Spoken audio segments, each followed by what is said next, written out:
اللہ تعالیٰ نے ابراہیم علیہ السلام اور اسماعیل علیہ السلام دونوں کو تعمیر کا حکم دیا اور تعمیر ہوئی خانہ کعبہ کی۔ جب عمارت مکمل ہوئی تو جب کبھی کوئی گھر بنتا ہے تو کچھ اینٹ پتھر ٹکڑے بچ جاتے ہیں۔ گھر کی عمارت کے بعد جو سامان بچتا ہے آپ اس کو لے جا کر کے کہیں پھینک دیتے ہوں گے، ٹھنڈا کر دیتے۔ خانہ کعبہ کی تعمیر کے بعد جو مٹی، اینٹ، پتھر، گارے جو جس سے بھی بنا تھا وہ بچا تھا، تو ابراہیم علیہ السلام نے اس کے متعلق پوچھا رب ذوالجلال سے، مولا یہ جو تعمیر سے بچ گیا ہے اس کا کیا کیا جائے؟ اللہ کریم کا حکم ہوا، اے ابراہیم وہ جتنی مٹی بچی ہے یا گارا یا جو کچھ بھی بچا ہے اس کو اٹھاؤ، جمع کرو اور ہوا میں پھینک دو۔ خانہ کعبہ کی بنائی ہوئی اور بچی ہوئی مٹی، ابراہیم علیہ السلام اپنے ہاتھوں سے وہ ساری مٹی اور جو بچا ہوا سامان تھا جمع کیا اور ہوا میں اسے اٹھا کر پھینک دیا، وہ ہوا میں غائب ہو گئی، کہیں لے جا کر کے پھینکا نہیں۔ اور تفسیر میں فرمایا گیا جب ابراہیم علیہ السلام نے وہ ساری مٹی اٹھا کر کے پھینکی تو اس مٹی کے ذرے ذرے کو اللہ تعالیٰ نے پوری دنیا میں پھیلایا۔ اس مٹی کا ذرہ زمین پر جہاں پڑا وہاں اللہ کی ایک مسجد تعمیر ہوئی۔ قیامت تک جہاں وہ ذرہ پڑا ہوگا یا تو مسجد تعمیر ہوگی یا ہو چکی ہوگی۔ میں اسی لیے کہا کہ اس روایت کو پڑھنے کے بعد یہ فخر ہوتا ہے کہ جس جگہ ہم سجدے کے لیے مسجد میں حاضر آئے ہیں یہاں کا ذرہ بھی خانہ کعبہ کی مٹی سے ضرور ملا ہوگا۔ عزیزان گرامی وقار، مسجدوں کو تعمیر کرنے کے بعد اس کی صفائی ستھرائی کے لیے جس قدر ہم خیال رکھتے ہیں یہ ضروری ہے، لیکن کل رات ہم نے ذکر کی مجلس میں ایک بات آپ کے سامنے رکھی تھی۔ سب سے بڑی ذمہ داری ایک مسلمان کی یہ ہے کہ مسجد بنانے کے بعد جیسے اس کو تعمیر کرنے میں دلچسپی دکھاتے ہیں، جیسے کہ کسی شاعر نے کہا تھا کہ حضور پاک صلی اللہ تعالیٰ علیہ وسلم کی اس امت کا اب حال یہ ہے کہ مسجد تو بنا لی شب بھر میں ایمان کی حرارت والوں نے، من اپنا پرانا پاپی تھا بچپن سے نمازی بن نہ سکے۔ لیکن یہ تانا ہمارے لیے مناسب نہیں ہے جس شاعر نے ہمیں تانا دیا ہے، من اپنا پرانا پاپی تھا بچپن سے نمازی بن نہ سکے۔ آپ اس کو بدل کر کے دکھائیں کہ مسجدیں تعمیر ہوئی ہیں، قیامت کے دن یہ پوری مسجد اٹھائی جائے گی اور یہ اللہ کریم کی بارگاہ میں گواہی بھی دے گی۔ یہ بھی حدیث پاک میں ہے، کچھ مسجدیں اللہ کی بارگاہ میں شکایت کریں گی، مقدمہ کریں گی، اے رب ذوالجلال اس محلے والوں نے مجھے بھوکا اور پیاسا رکھا۔ اس سے پوچھا جائے گا تو بھوکی اور پیاسی کیسے ہوتی؟ مسجد کہے گی کہ جب اذان ہوتی تو مجھے بھوک لگتی، اگر یہ میری صفوں کو بھر دیتے تو میرا پیٹ بھر جاتا، مگر انہوں نے مجھے خالی رکھا، بھوکا اور پیاسا رکھا۔ مسجد اگر کسی کے خلاف مقدمہ کرے قیامت کے دن تو میرے عزیزوں پورا محلہ اس میں شامل ہو جائے گا۔ اس لیے آپ نے مسئلہ سنا ہے کبھی؟ ہر رمضان المبارکہ میں کوئی نہ کوئی ایک مسجد میں اعتکاف ضرور کرے، کیونکہ یہ مسجد کا حق ہے۔ اگر ایک بھی اعتکاف میں نہیں بیٹھا تو پورے محلے والے گنہگار ہیں، سب کے اوپر گناہ ہوگا، اور اگر ایک بیٹھ گیا تو سب کے اوپر سے ذمہ داری ختم ہو جائے گی۔ کیوں؟ مسجد کا حق ہے، اس مسجد کو رمضان کے آخری عشرے میں خالی نہیں رکھا جائے گا۔ اسی طرح سے جو بات میں عرض کر رہا تھا وہ یہ ہے کہ مسجد کو جس طرح تعمیر کر کے چمکایا جاتا ہے اس سے زیادہ تمہیں خیال ہونا چاہیے مسجد کے متعلق آپ کیا کہتے ہیں؟ یہ اللہ کا گھر ہے۔ سب یہی کہتے ہیں نا، مسجد کیا ہے؟ اللہ کا گھر۔ اللہ کا گھر کا مطلب کیا ہے؟ اللہ رہتا ہے نہیں، نسبت کے لیے کہا گیا ہے کہ اللہ کا گھر ہے، اس کا مالک صرف اللہ ہے۔ کوئی مسجد کا متولی، کوئی مسجد کا امام، کوئی مسجد کا خادم، کوئی مسجد کا ٹرسٹی کبھی یہ نہ سمجھے کہ یہ میری پراپرٹی ہے۔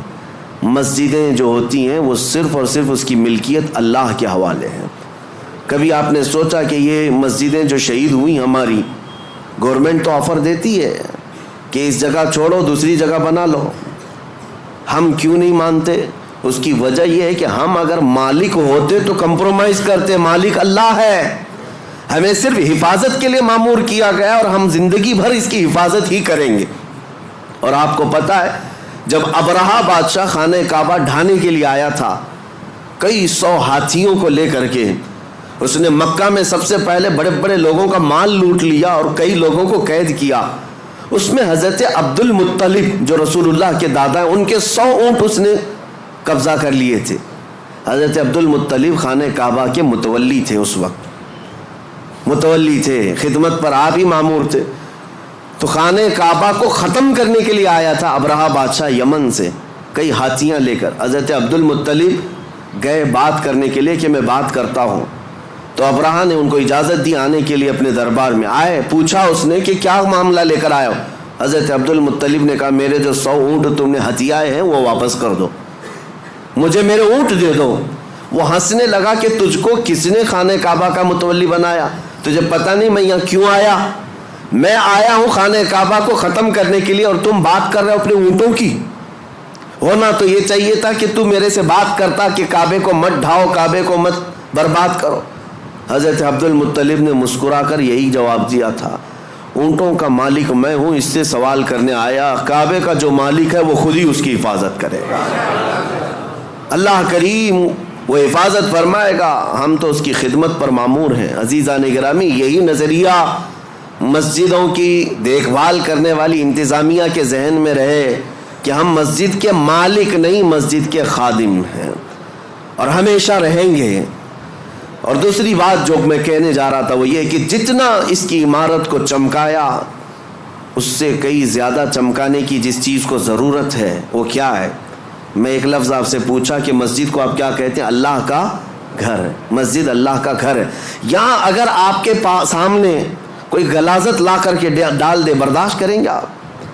کوئی مسجد کے فرش پر تھوک دے, اپنا رینٹ نکال کر ڈال دے, باہر کی غلاظت لا کر ڈال دے, آپ برداشت کریں گے؟ ذہن میں موجود ہے اللہ کا گھر ہے, پاک ہی ہونا چاہیے, ایک نجاست کا تنکا بھی ہم برداشت نہیں کرتے. کیوں؟ اللہ کا گھر ہے. جبکہ فرمایا گیا حدیث میں قلب المؤمن عرش اللہ, مومن کا دل اللہ کا عرش ہوتا ہے. مومن کا دل اللہ کا عرش ہے. جب مسجدوں کی فرشیاں صاف رکھتے ہو اس سے کئی زیادہ اپنے دل کو صاف رکھنے کی ضرورت ہے. جتنا اس کو چمکایا اس سے زیادہ اپنے دل کو چمکاؤ. جتنا اس کو صاف کیا ہے, زینت دیا ہے, اتنا ہی اپنے دل کو زینت دو. مولانا روم سچ فرماتے ہیں, کعبہ بنائے خلیل اطہر است و دل گزرگاہ رب جلیل است. خانہ کعبہ ابراہیم علیہ السلام کی بنائی ہوئی عمارت کا نام ہے, لیکن دل رب ذوالجلال کی گزرگاہ کا نام ہے. یہاں رب ذوالجلال تمہارے قلب کی طرف نظر فرماتا ہے, اس لیے اس کو پاک رکھنا چاہیے. ہم مسجدوں میں غلاظت برداشت نہیں کرتے تو پھر اپنے دل میں گناہوں کی لذت کے خیالات, کبھی وسوسوں کے انبار, کئی خواہشات کی بہت ساری بھیڑ, دل میں کیا کیا جمع کر رکھا. جبکہ مومن کے متعلق کہا گیا وہ اللہ کا عرش ہے.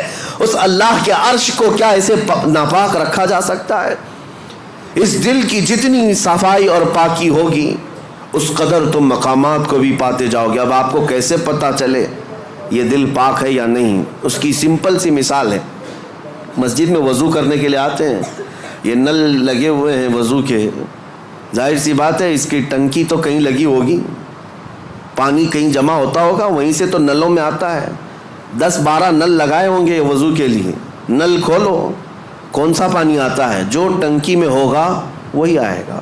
اگر ٹنکی میں پاک صاف پانی رکھا ہوا ہے تو جو بھی نل کھولو پاک صاف پانی آئے گا.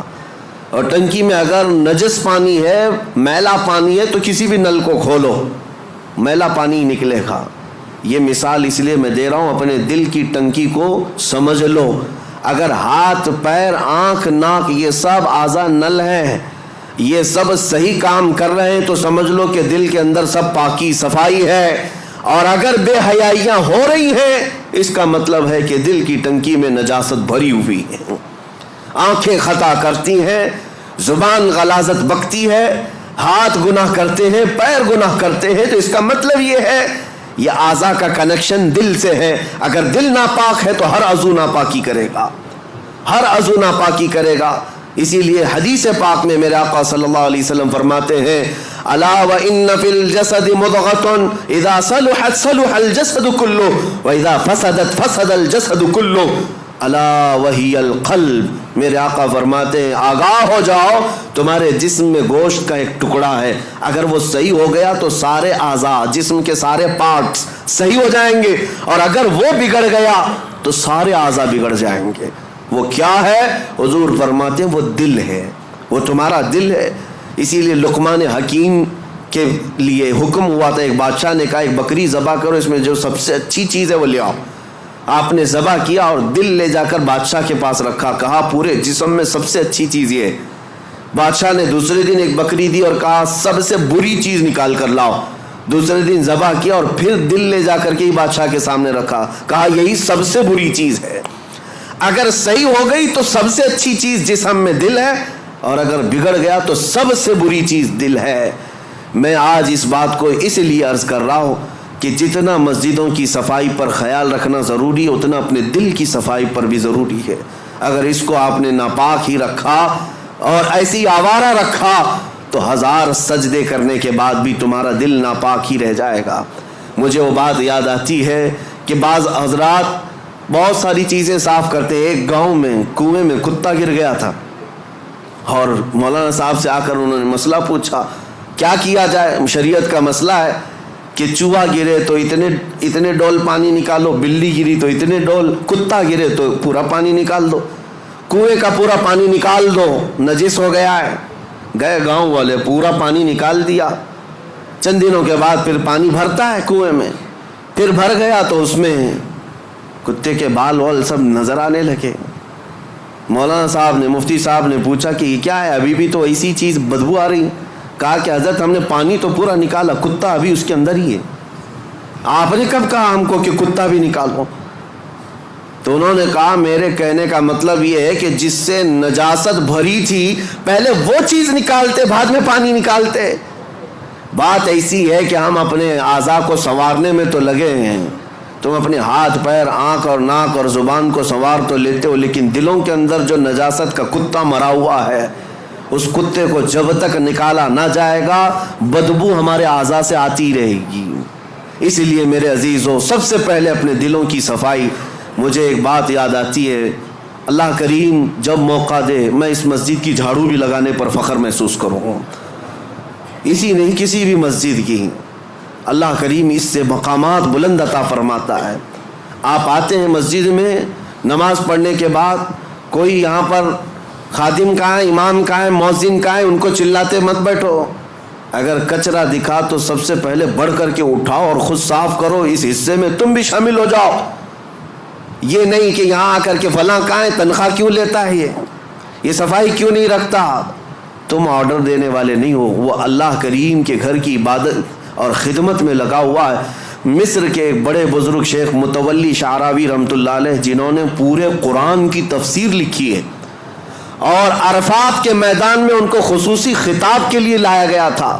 پورے عرب کے سب سے بڑے عالم دین, اللہ کے ولی, جن کے متعلق میں آپ کو بتاؤں, وہ اتنے بڑے مفسر کہ ہزاروں علماء ان کے شاگرد ہیں. ان کا ڈرائیور وہ خود کہتا ہے کہ روزانہ رات کے 12 بجے کار لے کر اپنے گھر سے نکلتے, میں ہوتا ساتھ میں حضرت ہوتے, تقریباً 70 سال کی عمر ہے, اور مسجد چلے جاتے, مسجد سیدہ نفیسہ, مسجد امام حسین, کئی مسجدیں ان کی خاص تھی. رات کو جاتے اور ڈرائیور سے کہتے دروازہ کھلوا کر اندر چلے جاتے, یہ باہر ویٹ کرتا رہتا. گھنٹہ 2 گھنٹے کے بعد آتے. ظاہر سی بات اللہ والے نماز پڑھ رہے ہوں گے, تہجد یا عبادت میں مصروف. برسوں یہ سلسلہ چلتا رہا.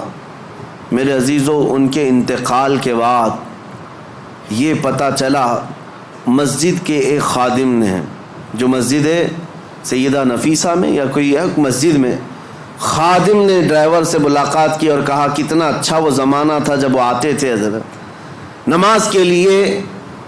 یہ ڈرائیور کہنے لگا کہ میں 2 گھنٹے باہر انتظار کرتا تھا, حضرت کا وصال ہو گیا. کیسی عبادت کرتے تھے مسجد میں جا کر, تم تو اندر رہتے تھے، تم خادم ہو، کبھی دیکھا میرے حضرت کو؟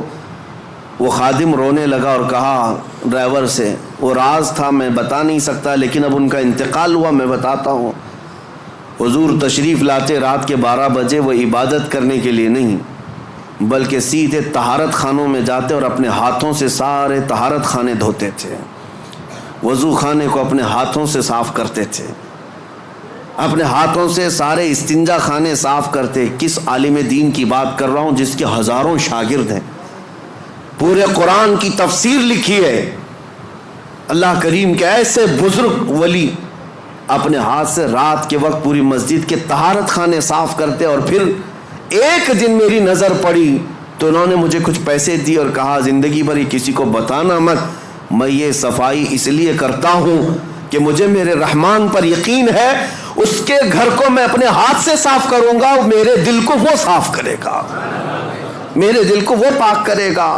اور اللہ نے ایسا پاک کیا کہ جب وہ بزرگ شیخ متولی شعراوی رحمۃ اللہ علیہ کے انتقال کا وقت آیا، میں آپ کو بتاؤں ہمارے اساتذہ موجود تھے جنہوں نے کہا سرانے کے پاس کئی علماء کھڑے تھے، وہ بستر پر لیٹے ہوئے تھے، اچانک آپ نے کہا کہ ہٹ جاؤ تم سب یہاں سے، سرانے کے پاس سے ہٹ جاؤ، وقت کے بڑے بڑے لوگ کھڑے تھے۔ اس کے بعد اچانک انگلی اٹھائی، کہا اشہد ان لا الہ الا اللہ واشہد انک رسول اللہ۔ کلمہ طیبہ اسے نہیں پڑھتے، اشہد ان محمدن رسول اللہ، میں گواہی دیتا ہوں کہ اللہ کے سوا کوئی معبود نہیں، اور گواہی دیتا ہوں محمد صلی اللہ علیہ وسلم اللہ کے رسول ہے۔ کلمہ یہی ہے، پڑھتے ہوئے دنیا سے جائیں۔ لیکن آپ نے آخری وقت میں انگلی اٹھائی اور یوں کلمہ پڑھا، میں گواہی دیتا ہوں کہ اللہ کے سوا کوئی معبود نہیں، اور میں گواہی دیتا ہوں کہ آپ اللہ کے رسول ہیں۔ یہ اس وقت بندہ کہتا ہے جب رسول اللہ کو اپنے سامنے دیکھ رہا ہو، جب اپنے سامنے دیکھ رہا ہو تب یہ کہہ سکتا ہے انک رسول اللہ، آپ اللہ کے رسول ہیں۔ پھر ان کا وصال ہوا۔ علماء کرام کہتے ہیں کہ ہم نے ایسی موت کسی کی نہیں دیکھی جو انگلی اٹھا کر خود رسول اللہ کو دیکھ رہا ہو اور دنیا سے جا رہا ہو۔ میرے عزیزو، یہ مقامات بلند انہیں ان کاموں کی وجہ سے یا ان نیکیوں کی وجہ سے بھی ہو سکتا ہے ملی ہوں۔ اس لیے آج اس مسجد پاک کی جن لوگوں نے خدمتیں کی ہیں، اللہ ان کے گھروں کو سجا اور ان کی قبروں کو روشن کرے، اور رب ذوالجلال اس مسجد پاک کو عشق رسول کا مرکز بنائے۔ یہاں سے خرافات نہ ہوں، فتنے نہ ہوں، جھگڑے فسادات نہ ہوں، بلکہ مسجدوں کے متعلق حدیث پاک میں ایک بات آتی ہے، اس لیے ڈر لگتا ہے۔ اللہ کے رسول صلی اللہ علیہ وسلم نے ارشاد فرمایا قیامت کے قریب مسجدیں خوب سجائی جائیں گی لیکن عبادت کرنے والے نہیں ہوں گے، اور وہ ہم آج دیکھ رہے ہیں ہر جگہ ہے۔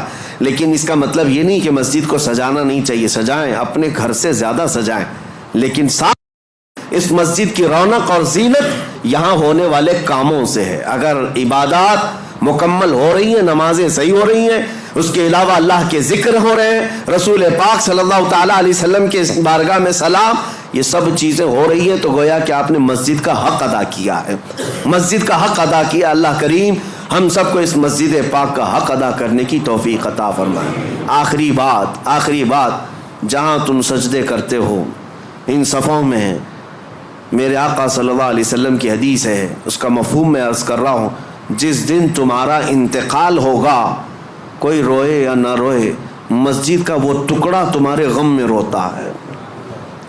جہاں تم سجدہ کرتے تھے تمہاری جدائی کے غم میں وہ ٹکڑا روتا ہے، وہ مصلی روتا ہے۔ اللہ کریم کی بارگاہ میں عرض کرتا ہے کہ مولا، اس کی پیشانی کے سجدوں سے مجھے قرار تھا، مجھے سکون تھا، آج وہ چلا گیا، مجھے بے قراری ہے، بے اطمینانی ہے۔ اس لیے میرے عزیزو، ان ٹکڑوں کو وفادار سمجھو۔ دنیا تمہارے مال کی پرستار ہو سکتی ہے، تمہارے عہدے اور منصب کے دیکھ کر کے ہو سکتا ہے دوست بن جائے، لیکن یہ زمین کے ٹکڑے اگر تمہاری دوستی کرتے ہیں تو فقط تمہارے سجدوں کی وجہ سے کرتے ہیں، تمہارے سجدوں کی وجہ سے یہ تم سے دوستی کرتے ہیں۔ اور جس دن انتقال ہو، جنازہ جا رہا ہو، دنیا روتی ہے یا نہیں روتی اس سے مطلب نہیں، مجھے اس بات کا احساس ہے کہ یہ مسجد کا وہ ٹکڑا میرے غم میں روتا ہے جس پر میں سجدے کیا کرتا تھا۔